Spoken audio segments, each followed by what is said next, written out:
When thinking about the importance of spiritual practice, I'm reminded of a story, an old yogi tale that begins, once upon a yogi time, there was a great Maharaj who owned a crest jewel. This crest jewel was his most precious possession. He wore it in the center of his forehead. And one day when he was out with his retinue, you know, Maharaj never goes out into the land alone. He had his generals and his army, he had his hangers-on, he had his musicians, his advisors. It was a very hot day, and he came to a lake, and kneeling down to refresh himself from the waters of the lake, he bent forward, and as he did so, this crest jewel, this most precious of all possessions, broke loose and it fell and disappeared below the surface of the waters. Well, the Maharaj jumped up. Shock, you know, must retrieve crest jewel. So he called his advisors. He said, advisors, get in the lake.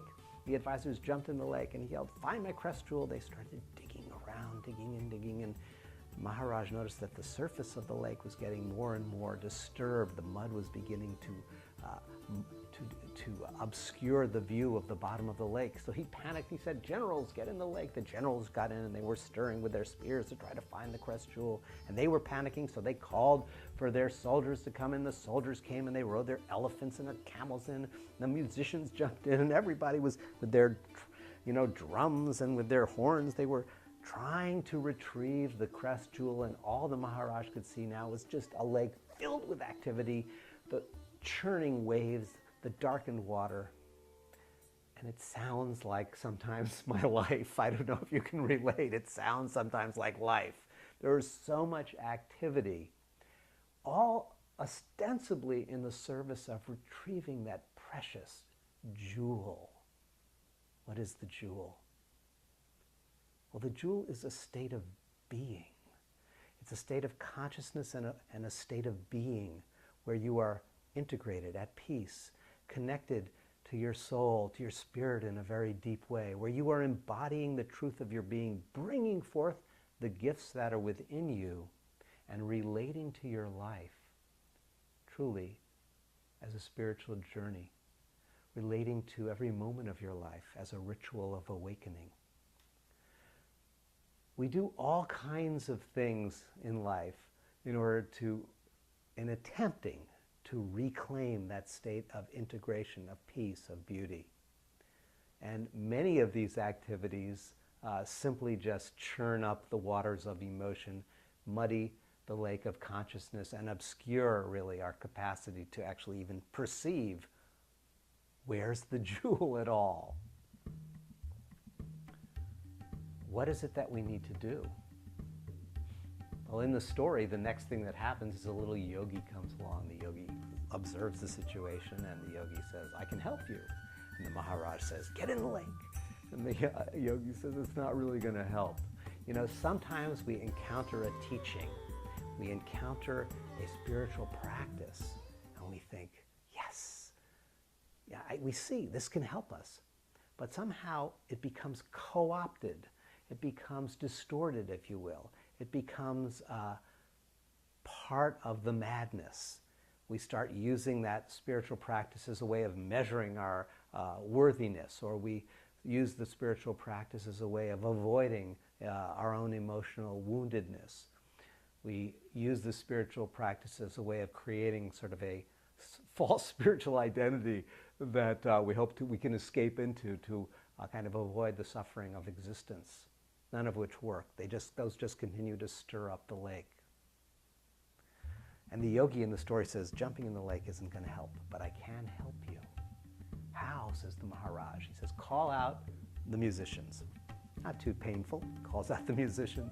Call out the camels and the elephants. They come out. The army, they come out. The generals.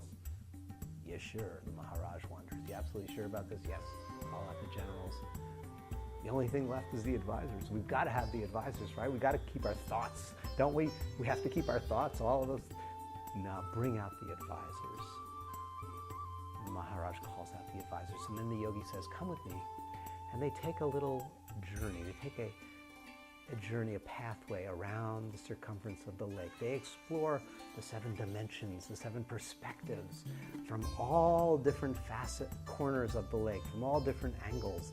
They observe, they witness, they discuss the nature of consciousness itself, and they return back to the place that they began. And the yogi says, look. And the Maharaj looks and he sees that all the mud is settled. Yes, the mud is settled.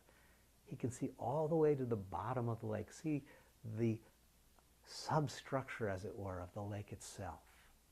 It's crystal clear water, and it's smoothed out now, and it's mirror-like, and it reflects, therefore, perfectly the environment. He can see the clouds perfectly reflected, the mountains. He can see his own face perfectly reflected. And there, deep, deep within, he sees the jewel, easily retrieved when perceived in the clarity of the unmuddied awareness.